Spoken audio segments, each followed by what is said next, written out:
Lorsque vient le temps d'additionner ou de soustraire des nombres décimaux, il est primordial de toujours se demander quel serait le résultat approximatif de cette opération. À ton avis, quel serait le résultat approximatif de l'addition des deux nombres suivants?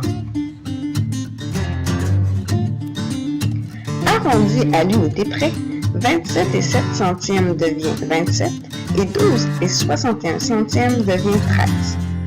Comme 27 plus 13 égale 40, le résultat approximatif de l'opération serait de 40.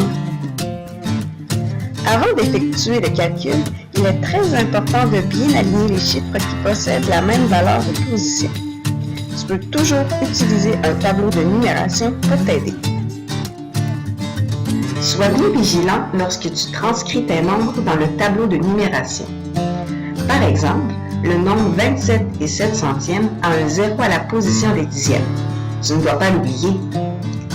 Attention aussi de bien placer tes virgules à droite de l'unité. Lorsque tu effectues ton calcul, tu dois toujours commencer à opérer les nombres les plus petits, donc les plus à droite dans ton tableau de numération.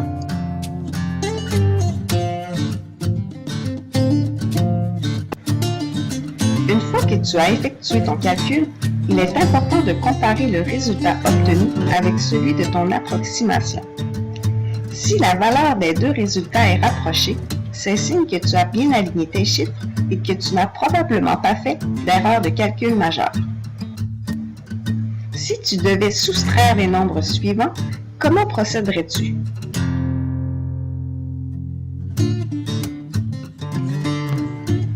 Encore une fois, tu dois te demander quel serait le résultat approximatif de cette opération. Comme les deux nombres arrondis à l'unité près sont 59 et 44, je pourrais dire que le résultat approximatif de la soustraction est 15.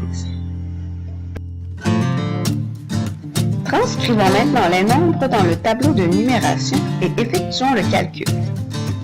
Remarques-tu qu'il n'y a pas de chiffre à la position des centièmes dans le premier nombre?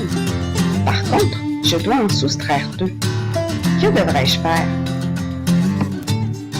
Es-tu d'accord pour affirmer que 9 dixièmes et 90 centièmes sont deux fractions équivalentes? Il serait donc vrai de dire que ces deux nombres décimaux représentent la même quantité.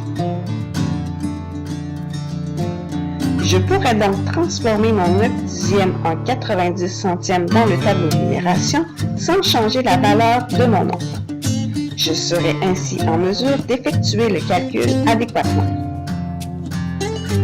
Enfin, lors d'opérations sur les nombres décimaux, tu peux effectuer des échanges entre positions comme tu le fais dans les opérations sur les nombres naturels.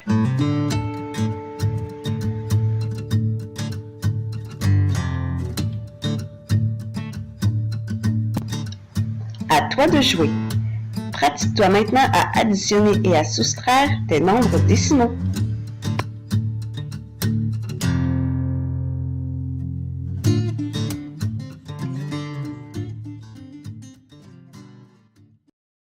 Created using Powtoon.